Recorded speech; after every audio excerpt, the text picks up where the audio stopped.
Prezados amigos e amigas, um bom dia para todos nós. Que sigamos todos neste mesmo propósito que vem se desenvolvendo ao longo de toda a semana, com as palestras que foram feitas ao longo da semana, também agora no simpósio, que possamos realmente nos sentir envolvidos pela espiritualidade superior, ofertando aos mensageiros do Mestre uma ambiência, mais receptividade em nosso coração para colhermos as sementes de vida eterna. Que Jesus a todos nos abençoe e nos inspire. Para iniciarmos as nossas considerações em torno daquele que nos foi ofertado como modelo e guia, conceituação essa, talvez uma das mais conhecidas na doutrina espírita, vamos nos projetar no tempo para aquela cena, aquele acontecimento singular, que foi imortalizado em várias pinturas que retratam o ecce homo, aquele momento em que, estando Jesus diante de Pilatos, o poder divino perante o poder temporal é assim apresentado pelo representante do poderio de Roma: eis o homem, ecce homo. E o diálogo que ali se processa, embora curto, nos traz profundas reflexões. Vamos, portanto, nos basear em algumas das indagações que ali foram apresentadas e que ecoam séculos afora, alcançando-nos ainda hoje, levando-nos a aquele ensimesmar-se de que falávamos ontem, levando-nos a repensar, a refletir quanto à nossa relação com Jesus e o que temos feito do Mestre e das suas lições. Em determinado momento, estando Pilatos diante do Cristo, naquela cena contrastante, não é? Ele, cercado dos seus áulicos, com todos os recursos que representavam aquele poderio terreno, diante daquele que, representando o próprio Criador nesta terra, se encontrava ali humilhado, se encontrava coroado com a coroa de espinhos que lhe ofertamos, com aquele cetro que lhe foi dado, um pedaço de cana que lhe foi dado à conta de cetro, bem como com aquela túnica escarlate. Uma cena, portanto, bastante contrastante que nos faz ou nos convida a refletir sobre a verdadeira grandeza. E então Pilatos pergunta a Jesus: és o rei dos judeus? Ao que Jesus responde também com uma pergunta. E, em geral, as perguntas do Cristo no Evangelho, embora dirigidas ali, naquele contexto, a uma determinada figura, a uma determinada personagem dessa grande epopeia que é o Evangelho, elas seguem ecoando séculos afora e nos alcançam ainda hoje em cheio, porque, em verdade, são perguntas de caráter imperecível. São perguntas que alcançam o âmago do ser e tratam das questões mais fundamentais da vida, que não estão assim tão sujeitas às circunstâncias, a um determinado contexto, a um recorte no tempo. São perguntas, assim como são todas as palavras de Jesus, de vida eterna. Então, diante da pergunta: és o rei dos judeus? Jesus responde: dizes isso de ti mesmo, ou porque os outros te falaram a meu respeito? Ou seja, essa conclusão, essa visão que você tem a meu respeito, é algo que parte de ti? Ou é algo que ouviste falar da parte de outros e que simplesmente tomou para si, sem que tenha sido uma reflexão, sem que tenha sido algo nascido do seu próprio coração, da sua intimidade? Registro esse que se encontra, portanto, no Evangelho de Mateus, no capítulo 27, versículo 22. E é muito interessante porque Emmanuel não deixa passar essa indagação. A pinça no Evangelho e a traz para o nosso coração. Essa é a beleza do Evangelho, quando estudado à luz do Espiritismo. à luz das realidades imortais. Mesmo das palavras de Pilatos, poderemos extrair reflexões imperecíveis, como Emmanuel aqui nos ensina a fazer.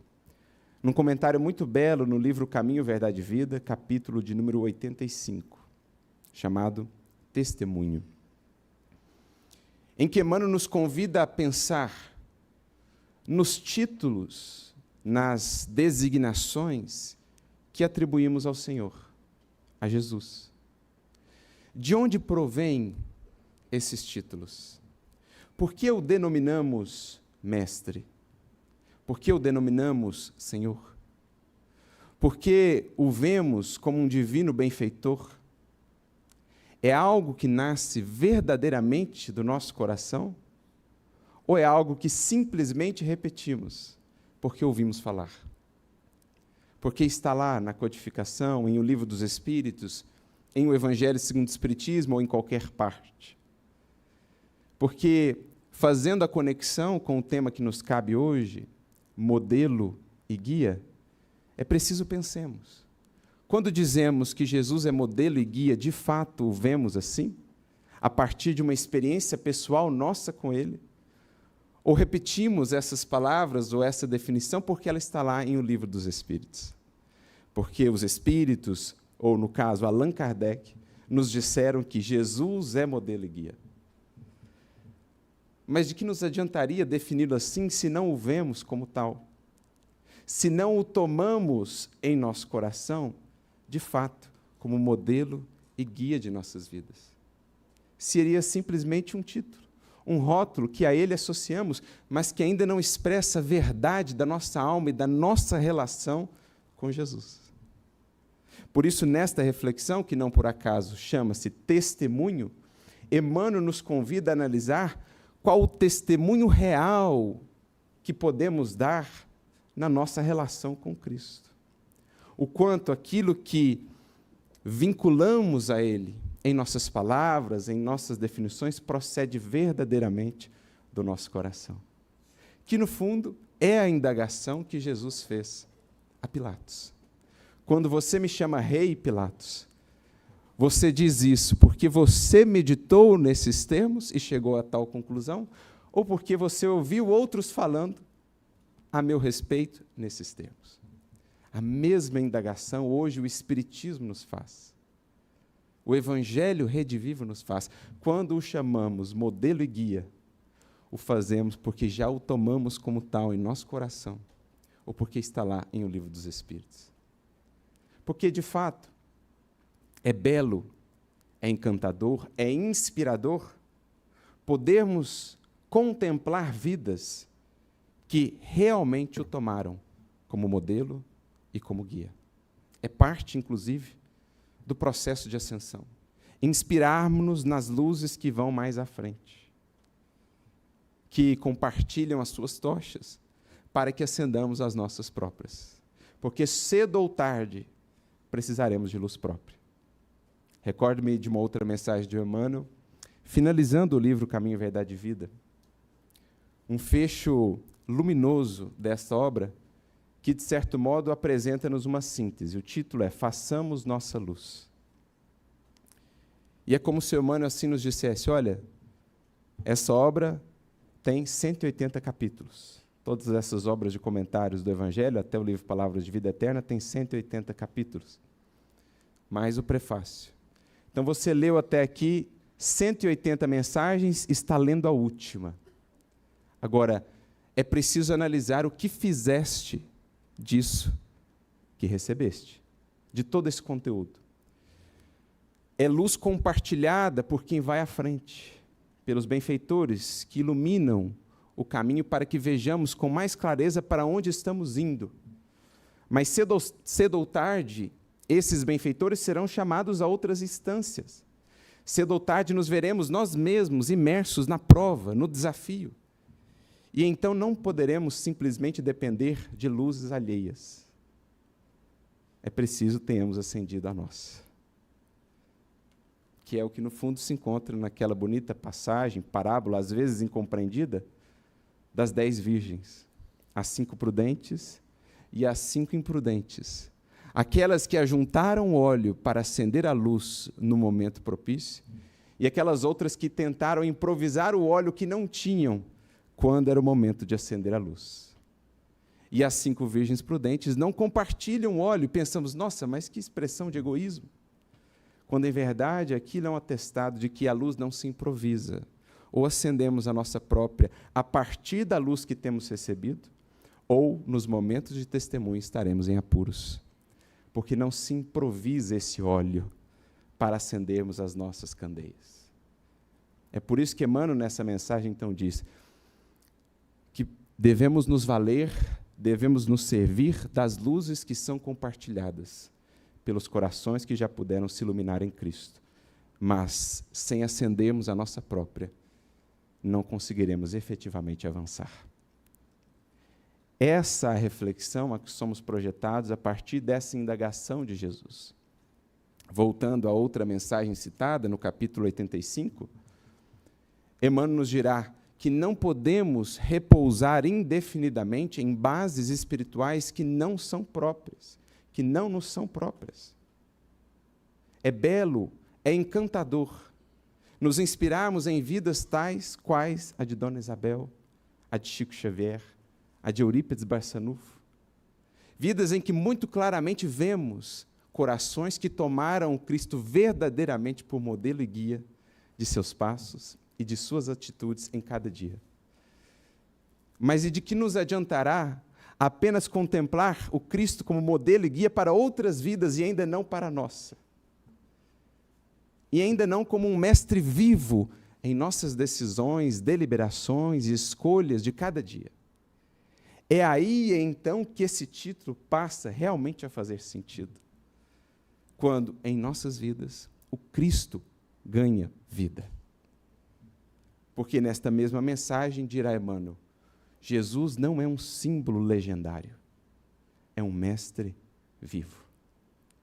E creio que uma das principais contribuições do Espiritismo, resgatando o cristianismo, tornando-o de fato redivivo, é trazer o Cristo vivo de novo às nossas existências. Para que não seja simplesmente a figura cultuada, adorada, exaltada, para que seja um traço agora crescente em nossa própria existência. Como diria Paulo há muitos anos, se alguém não traz o Espírito de Cristo, esse tal ainda não é dele.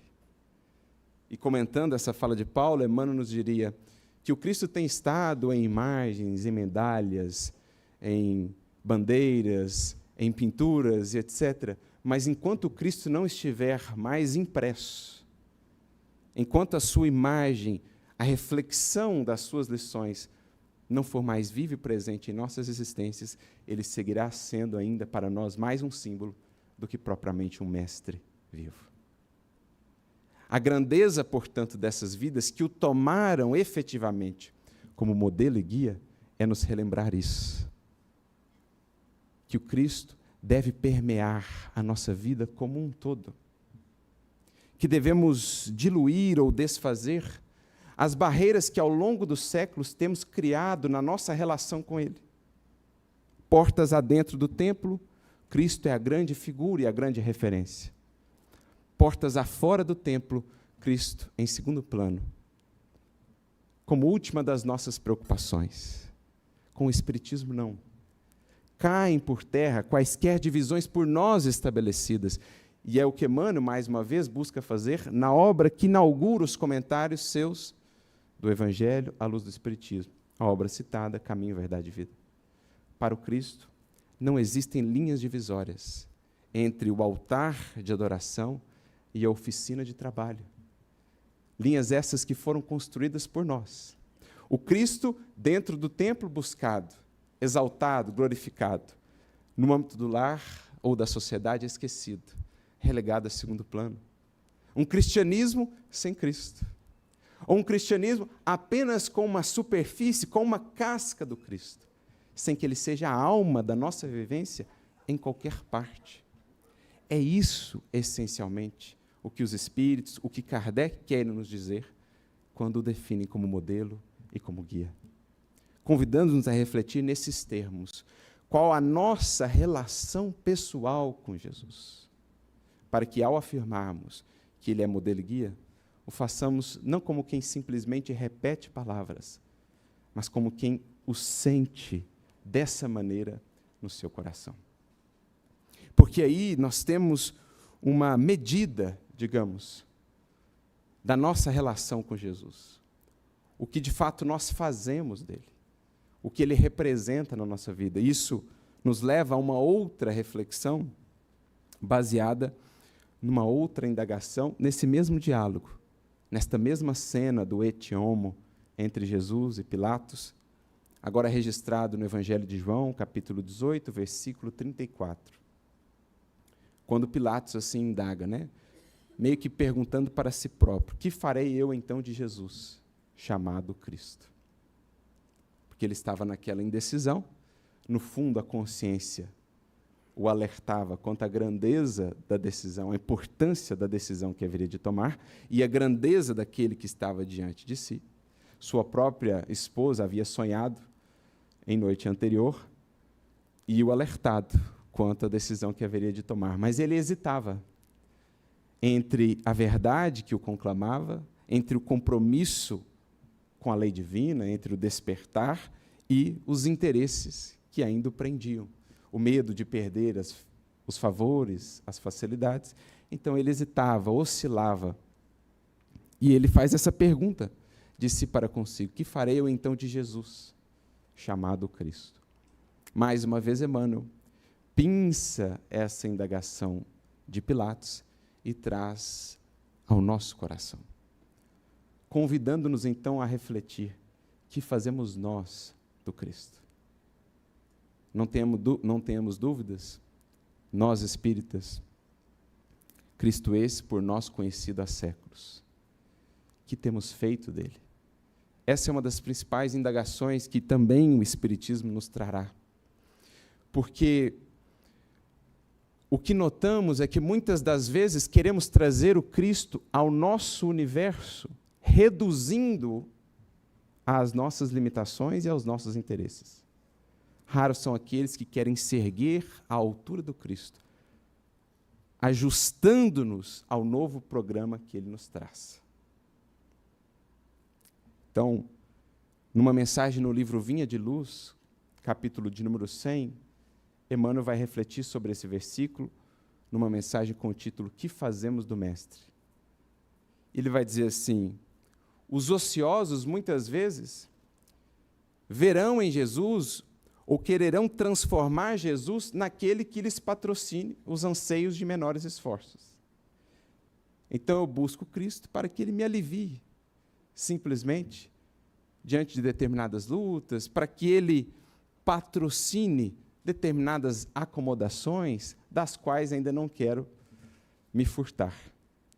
Outros, os vaidosos, verão no Cristo a possibilidade de se erguerem a galerias de exibicionismo, de exaltação do personalismo inferior. Ou seja, não é a criatura que vai em busca do Cristo, é a criatura que quer descer o Cristo ao seu plano, ao seu patamar. Não no sentido de engrandecer-se com ele para subir, mas de diminuí-lo, de conformá-lo ao seu modo de ser, àquilo que lhe convém.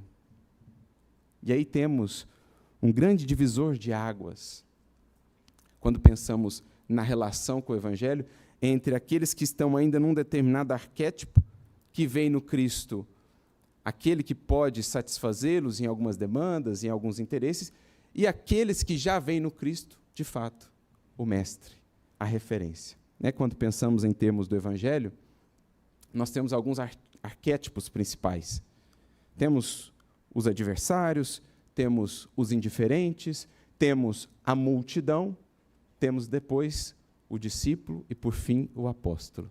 Essa é a jornada percorrida por todos nós na relação com Cristo, na relação com o Evangelho. Mas onde se dá a grande guinada, a grande mudança de perspectiva? O salto ou o passo entre a condição de multidão e a condição do discipulado. A multidão é aquela que busca o Cristo enquanto lhe convém. buscando moldá-lo aos seus interesses, muitas vezes ao seu modo de ser. É o Espírito que ainda está dentro desse universo, dentro dessa dimensão, digamos assim, de busca ainda bem superficial. O discípulo, no entanto, é aquele que começa a buscar o Cristo para além daquilo que lhe convém de maneira mais imediatista. É aquele que entende que, por ora, seguir ao Cristo será dizer muitas vezes não aos nossos desejos, aos nossos anseios. Dizer sim ao Cristo será muitas vezes dizer não a nós próprios. Mas é o que o Mestre nos dizia, seja o vosso dizer sim, sim, não, não. Então o discípulo é aquele que começa a ir de maneira mais profunda a uma busca em que não mais o Cristo é trazido ao seu plano, mas ele busca se alçar ao plano do Cristo. Então, os ociosos buscam convertê-lo em patrono das suas acomodações, os vaidosos em galeria de exibição. Muitos buscarão Cristo, diz Emmanuel, à maneira dos fariseus que buscando sinais do céu. Outros tantos buscarão como a mãe dos filhos de Zebedeu, Salomé, que até manifestam um maior interesse nas palavras e nas lições de Jesus, mas que, na primeira oportunidade, logo buscam o retorno que terão, né, a distribuição dos cargos. Olha, não dá para reservar aí um lugar à sua direita e um lugar à sua esquerda para cada um dos meus filhos. Outros tantos o buscam, como Jairo, suplicando bênçãos e recursos, mas crendo e descrendo, oscilando, hesitando ainda na fidelidade, na perseverança no caminho. E assim Emmanuel vai citando vários e vários casos daqueles que já buscam o Mestre em algum nível, mas não tanto seguir após ele, mas mais adiante dele. Porque lembremos, o convite é: quem quiser vir após mim. Mas quantas vezes queremos ir à frente dele, dizendo o que lhe compete fazer e não tanto dispostos a ouvir o que nos cabe fazer. Muitos, diz Emmanuel, querem falar a Jesus, poucos querem de fato ouvi-lo. E é então que ele conclui essas suas reflexões dizendo: poucos são aqueles que imitam Simão Pedro, raros os que copiam Paulo de Tarso ou Madalena. Porque não basta fazer do Cristo em nossa vida o benfeitor que cura e protege, mas é indispensável transformá-lo no padrão de vida, no exemplo e na postura de cada dia. Então é a esse tipo de reflexões que o Espiritismo vai nos projetar, renovando a nossa relação com Jesus, para que não seja simplesmente uma relação baseada em outras vidas, ou em palavras que de fato ainda não reverberaram, não enraizaram-se no nosso próprio sentir. Porque à medida que nos propomos, então, a viver de fato o Cristo, entramos numa jornada ascensional em que, quanto mais nos aplicamos em trazer o modelo, a referência que nos foi dada à nossa vida, mais ele se engrandece ao nosso olhar, e mais o vemos de fato como guia. Mais construímos com ele comunhão.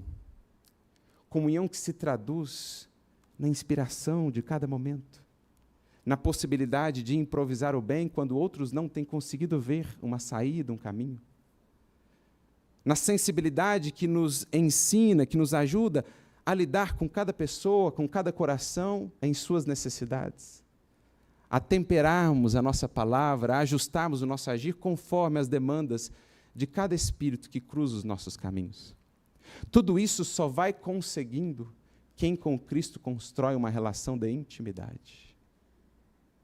Há uma palavra, ou melhor, há uma frase no Evangelho muito bela, no capítulo 10 do Evangelho de João, quando Jesus traz aquele bonito símbolo do bom pastor, e ele assim diz: eu sou o bom pastor, e as minhas ovelhas ouvem a minha voz. Porque são tantas as vozes, são tantos os convites, são tantos os arrastamentos do mundo, como entre tantos chamados, entre tantas vozes, ouvir a de Jesus. E aí eu me lembro, certa feita havia um vídeo desses compartilhados nas redes sociais, tinha lá um rebanho de ovelhas, e aí várias pessoas se aproximavam e tentavam chamar a atenção daquelas ovelhas, e as ovelhas nem ligavam. No entanto, o pastor daquelas ovelhas se aproxima. E assim que ele fala, todas elas se voltam para ele. Por quê? Intimidade, convivência. É a convivência, no esforço da aplicação, que nos faz ouvir entre tantas vozes a voz do guia real de nossas vidas. Vozes que seguimos há séculos, que nos fascinaram, encantaram, iludiram, que agora precisamos deixar para trás para que, enfim, ecoe e reverbere no âmago de nossa alma a voz daquele que nos pode conferir a liberdade tão almejada, a paz, a luz que tanto temos buscado. Mas para isso é preciso intimidade. E é por isso que no Evangelho de João, mais uma vez, capítulo 8, versículo 31, Jesus vai dizer assim: se permanecerdes em minhas palavras, verdadeiramente sereis meus discípulos. E ao ler essa frase eu pensava, aqui está, modelo e guia. Porque o que é permanecer nas suas palavras, senão tomá-lo de fato como modelo para cada ação? E é só fazendo isso que nós passamos a vê-lo como guia. Verdadeiramente sereis meus discípulos. Então estão aí as duas dimensões, de que mais tarde o Espiritismo nos relembraria. Só aquele que o toma como modelo para as ações de cada dia, o sente como guia, como mestre vivo a nos conduzir nos caminhos do discipulado. E então a nossa visão da vida se renova por inteiro. Onde antes não o víamos, não o sentimos, agora o vemos em toda parte. Suas palavras ecoam no âmago da nossa alma, aclarando-nos os caminhos, as decisões. Como André Luiz diz no prefácio do livro Nosso Lar, é preciso muito esforço para ingressar alguém na academia do Evangelho do Cristo. Ingresso esse que se dá quase sempre de estranha maneira. Ele só, o discípulo, na companhia do mestre, efetuando o curso difícil, ouvindo vastas dissertações sem palavras articuladas e recebendo diversas lições sem cátedras visíveis. Porque quem passa a viver realmente com Cristo, o vê em cada situação da vida agora a nos ensinar. Nas situações difíceis, nos consolando, nos fazendo ver aquilo que outrora não conseguiríamos enxergar. Nas situações de calmaria, em que a vida nos é mais favorável, nos convidando à prudência, ao equilíbrio, para que não nos percamos quanto aos objetivos primordiais da existência. Passa a ser uma convivência, de fato, diária, nutrida e alimentada pelo estudo das suas palavras, das suas lições, que vão ganhando dimensões novas ao nosso sentir e ao nosso pensar. Como Vicente de Paulo nos orienta em O Evangelho segundo o Espiritismo.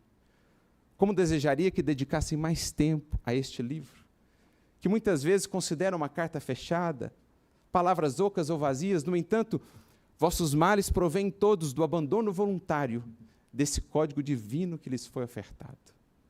Lede as páginas cintilantes do devotamento de Jesus e meditai-as, porque então o veremos a conversar conosco por meio do seu Evangelho, explicado e amplificado pela doutrina espírita. Como naquela passagem em que Pedro, sem saber o que fazer, pede orientação de Jesus, que então lhe aparece em espírito e lhe diz: Pedro, quando quiseres conversar comigo, lembra-te que o Evangelho tem a minha palavra. Acessar esses textos, portanto, não é simplesmente um esforço intelectual. É preciso sensibilidade, é preciso anseio de contato, de comunhão profunda. E quanto mais nos dispomos a aplicá-los, mais eles se nos revelam em seus tesouros imperecíveis. O próprio André Luiz, mais uma vez, descrevendo o seu processo de transformação, no início do livro Os Mensageiros, ele fala com a Narcisa, né, que ele estava vendo a vida de maneira completamente diferente. Antes, as coisas eram mais sombrias, mais cinzentas, ele não conseguia, assim, divisar com tanta clareza a beleza da vida, E agora tudo parecia mais luminoso, tudo parecia mais encantador, as coisas iam entrando no lugar, as respostas começavam a surgir. E ela diz então a ele que aquilo era produto da renovação do seu sentimento. E, em especial, do novo olhar que ele tinha agora para com o Evangelho. E ela tem uma frase que acho muito bonita e muito elucidativa para que possamos fazer a nossa análise da nossa relação com Jesus. Ela diz assim: enquanto o homem, enquanto a criatura humana se engolfa apenas em cálculos e raciocínios, o Evangelho não parece senão um repositório de ensinamentos comuns. A gente não consegue ver nada de extraordinário naquelas palavras, naquelas singelas histórias, as parábolas.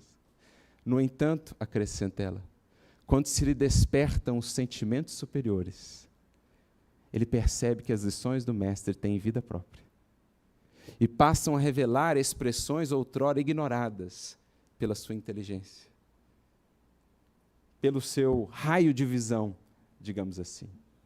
E ela conclui então dizendo: quando crescemos para o Senhor, também as suas lições crescem aos nossos olhos. Essa é a espiral do Evangelho. Quanto mais me aplico, mais o Cristo se engrandece, mais Ele revela os seus tesouros para aquele que, ao Evangelho, abre também o tesouro da sua alma, as suas potências, os seus anseios mais profundos. Esta é a chave do Evangelho. Quem caminha numa vida superficial do Evangelho somente colherá superficialidade. Quem se aprofunda em si mesmo, na construção dos sentimentos sublimados com Cristo, que nascem do serviço, que nascem da caridade, que nascem do amor, essa profundidade que constrói em si será a profundidade que agora poderá ver nas palavras de Jesus. Porque quando falamos que Ele é modelo e guia, é preciso entendamos a dimensão disso.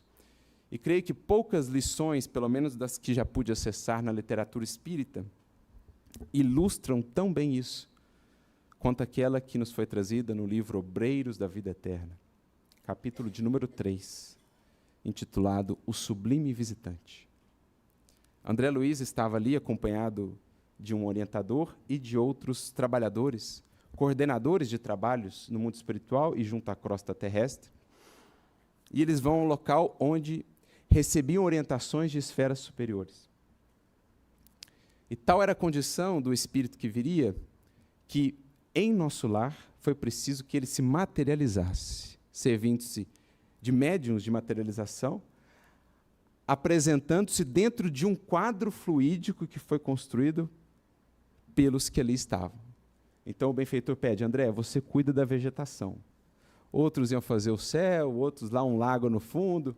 Aí o André faz todo o esforço, né, daquela criação mental, e aí o benfeitor fala: olha, não está muito sua grama, assim, não está ainda muito...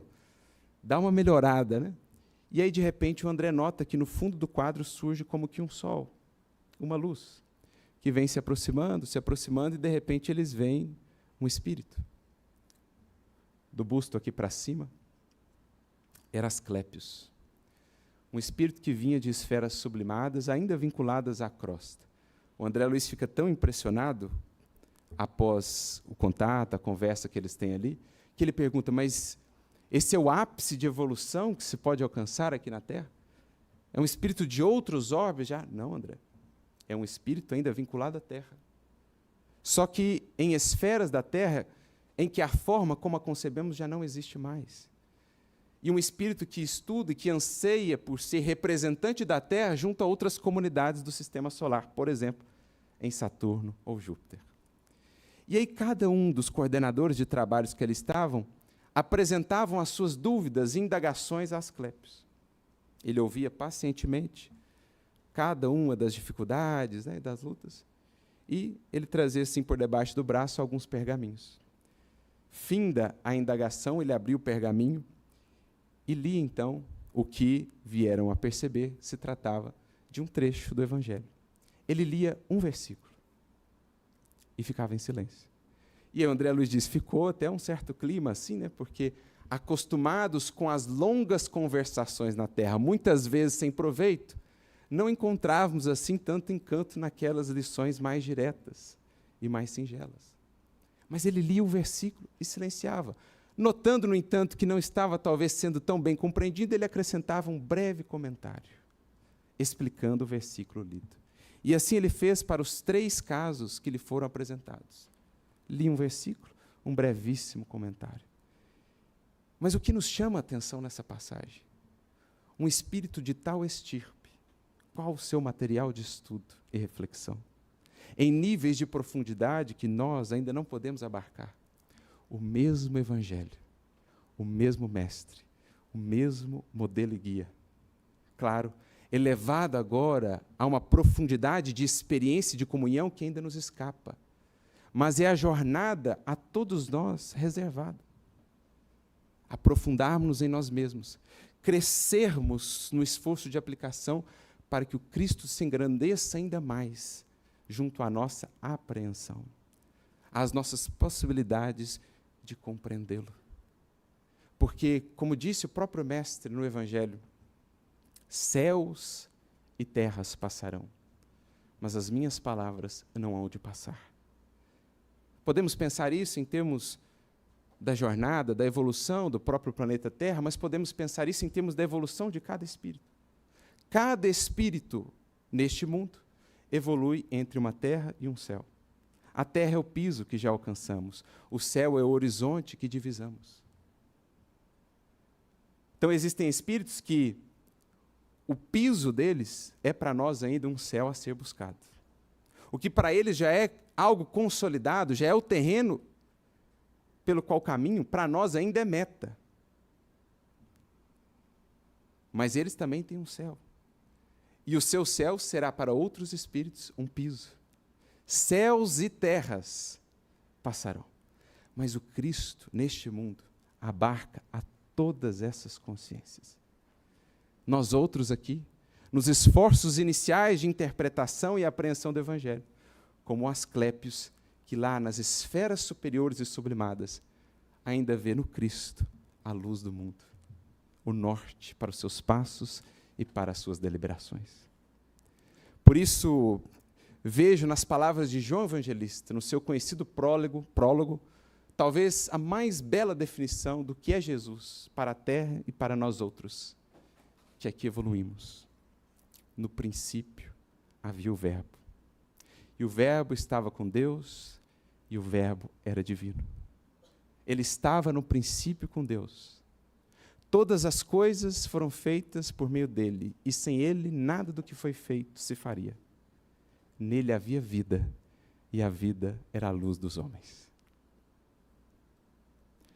Por detrás de todo movimento de ascensão, iluminação e progresso neste mundo, está o Verbo divino do Cristo. Por meio dos benfeitores que ele tem enviado em todos os séculos, por meio das inspirações, das revelações gradativas que ele nos tem proporcionado. Todas as edificações perenes neste mundo vão encontrar a gênese nesse Verbo divino do princípio, que tem sido nosso tutor, que nos tem amado e conduzido muito antes de sequer despertarmos para essa realidade. Mas é a partir do momento em que, enfim, como Saulo de Tarso, na estrada de Damasco, nos vemos defronte a esse sol de nossos passos, é a partir do momento, enfim, que sentimos e notamos que muito antes de podermos retribuir-lhe o amor, já ele nos amava e nos conduzia.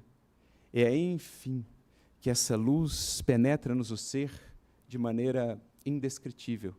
E é aí, então, que inicia-se a longa, árdua, mas sublime jornada de ascensão, daquele que já não mais busca o Cristo por mera conveniência, mas daquele que o busca agora, efetivamente, como a luz do seu mundo, como a luz desse mundo, como a luz de todos nós. Que saibamos, portanto, acolher as suas palavras e fazer delas o nosso esforço, a nossa meta de cada dia, para que, quando dissermos que ele é modelo e guia, não façamos como quem simplesmente replete mais algumas palavras bonitas e encantadoras, mas que como aqueles que refletem e expressam aquilo que realmente sentem, a relação verdadeira e profunda que tem construído com o Divino Mestre de todos nós. Essa, portanto, a visão que o Espiritismo nos apresenta, que possamos percorrer a nossa jornada entre céus e terras diversos, que temos ainda a desbravar, na certeza de que as suas palavras não hão de passar, porque estarão um dia, enfim, gravadas de maneira indelével em nosso coração. Jesus nos abençoe a todos, muita luz e muita paz.